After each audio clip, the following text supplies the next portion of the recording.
On va aujourd'hui s'attaquer à la structure cachée des sons qu'on entend tous les jours, et vous allez voir, il y a une sorte de fantôme dans notre machine auditive. Allez, on commence fort. Chaque son que vous avez entendu dans votre vie n'est en fait qu'une illusion. Mais attention, c'est une illusion magnifique. C'est un tour de magie que notre propre cerveau nous joue à chaque instant. La question c'est, et si on pouvait comprendre l'astuce? Si on pouvait, en quelque sorte, décomposer le son pour voir ses ingrédients secrets? Parce que c'est ça la clé. C'est ce qui va nous permettre de comprendre ce phénomène incroyable. Comment notre cerveau peut entendre un son qui, physiquement, n'est même pas là? Bon, alors plongeons dans le vif du sujet. D'abord, c'est quoi un son complexe? Qu'est-ce qui le rend complexe? En fait, quasiment tous les sons qu'on entend dans la nature, que ce soit de la musique ou une voix, sont des sons complexes. Ça veut dire qu'ils ne sont pas juste une note pure et simple. Non, ce sont en réalité des mélanges. Pour faire simple, imaginez des briques de Lego. Les sons purs, ce sont les briques individuelles, toutes simples. Les sons complexes, c'est le modèle incroyable et super détaillé qu'on construit en assemblant toutes ces petites briques ensemble. Et ces sons complexes, on peut les classer en deux grandes familles. D'un côté, il y a les sons périodiques. Leur onde se répète, elle a un motif prévisible, comme une note de violon qui tient. Et de l'autre, on a les sons apériodiques, qui sont complètement aléatoires, sans aucun motif, comme un claquement de doigts ou un bruit de fond. Ok, maintenant qu'on a nos briques, voyons un peu ce qui se passe quand elles se rencontrent. Quelles sont les règles de ce grand mélange? Alors, première règle, le renforcement. Imaginez deux personnes qui poussent une balançoire, mais en parfaite synchronisation. Vous voyez l'image? Leurs forces s'additionnent et hop, la balançoire monte beaucoup plus haut. Pour les ondes sonores, c'est exactement la même chose. Si elles sont parfaitement alignées, ce qu'on appelle en phase, leurs amplitudes s'ajoutent. Résultat, le son est carrément 2 fois plus fort. Deuxième règle, l'annulation. Maintenant, on reprend notre balançoire, mais imaginez qu'une personne pousse pendant que l'autre tire en même temps. Évidemment, elle s'annule et la balançoire s'arrête net. Pour le son, c'est pareil. Si deux ondes identiques sont en opposition parfaite, on dit qu'elles sont déphasées de 180 degrés, elles se neutralisent. Et le résultat, c'est le silence. Plus rien. Ça, c'était le cas d'école. Mais dans la vraie vie, c'est rarement aussi simple. La plupart du temps, les sons sont un mélange d'ondes qui ont des fréquences complètement différentes. Alors que se passe-t-il dans ce cas-là? C'est justement ça qui crée toute la richesse et la texture de ce qu'on entend. Et c'est là qu'on entre dans le cœur du sujet.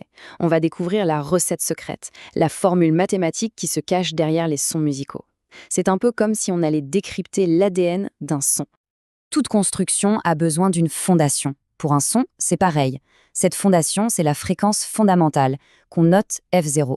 C'est la note de base, la fréquence la plus grave de tout le son. C'est elle qui détermine la hauteur qu'on perçoit, ce qu'on appelle le pitch. Et sur cette fondation, on va construire une sorte d'échelle. Les barreaux de cette échelle, ce sont les harmoniques. Ce sont des fréquences qui sont des multiples entiers parfaits de la fondamentale. C'est une structure mathématique très précise. Le principe est vraiment tout bête. Si notre fondamentale, notre premier barreau d'échelle, est à 1000 Hz, le deuxième harmonique sera à 2 fois 1000, soit 2000 Hz. Le troisième sera à 3000 Hz, et ainsi de suite. C'est cette structure de multiples entiers qui est la signature d'un son périodique. Alors là, attention, petit point très important pour ne pas s'embrouiller.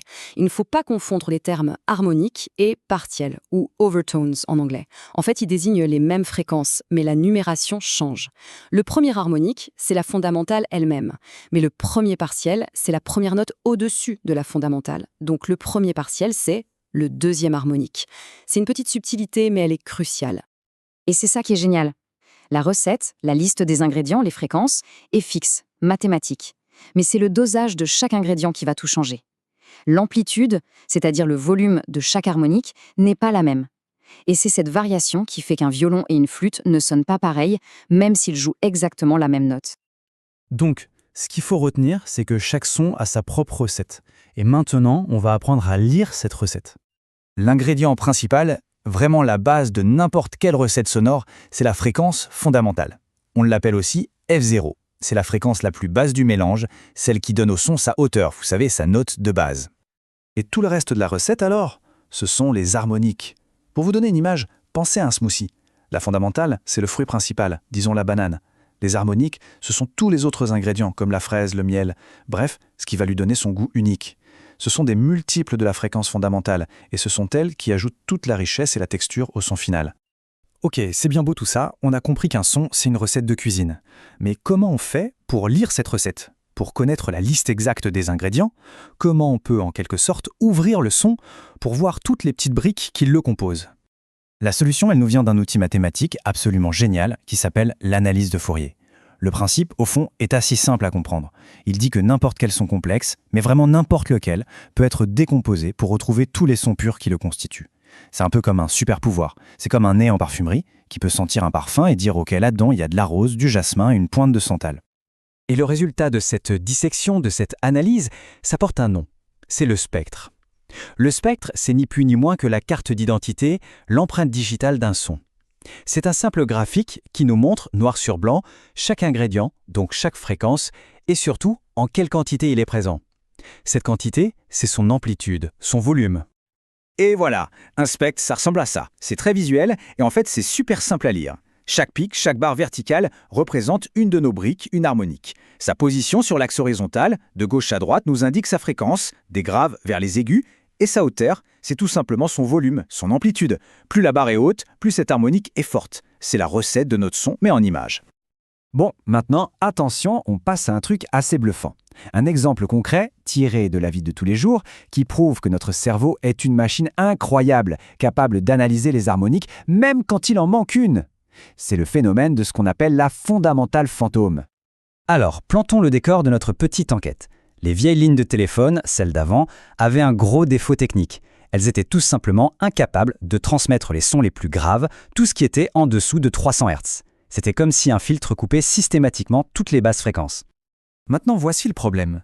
La fréquence fondamentale d'une voix masculine moyenne, c'est aux alentours de 120 Hz. Oui, 120, c'est-à-dire bien en dessous de la limite de 300 Hz du téléphone. C'est en plein dans la zone que le téléphone ne peut pas faire passer.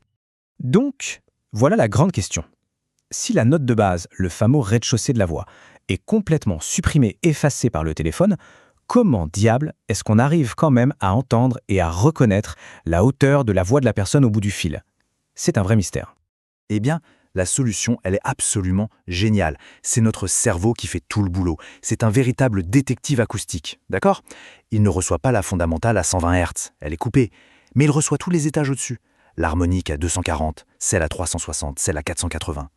Le cerveau voit cet escalier d'harmonique. Il remarque que l'écart entre chaque marche est toujours le même et il en déduit logiquement la première marche manquante, celle tout en bas.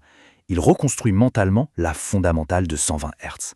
On entend un son qui, physiquement, n'est même pas présent dans le signal téléphonique. Incroyable, non? Ce qu'il faut retenir de tout ça, c'est que notre cerveau n'est pas juste un micro-passif qui enregistre bêtement les sons. Pas du tout.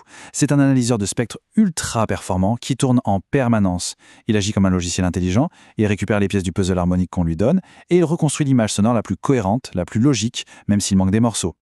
Et ça, forcément, ça nous amène à une question un peu vertigineuse. Si notre perception du son, c'est déjà une reconstruction aussi complexe, en quelque sorte une illusion créée de toutes pièces par notre cerveau, alors qu'en est-il du reste, de ce qu'on voit, de ce qu'on touche? Au fond, quelle part de ce qu'on appelle la réalité n'est-elle qu'une brillante reconstitution de notre cerveau qui passe son temps à combler les vides pour que le monde ait un sens?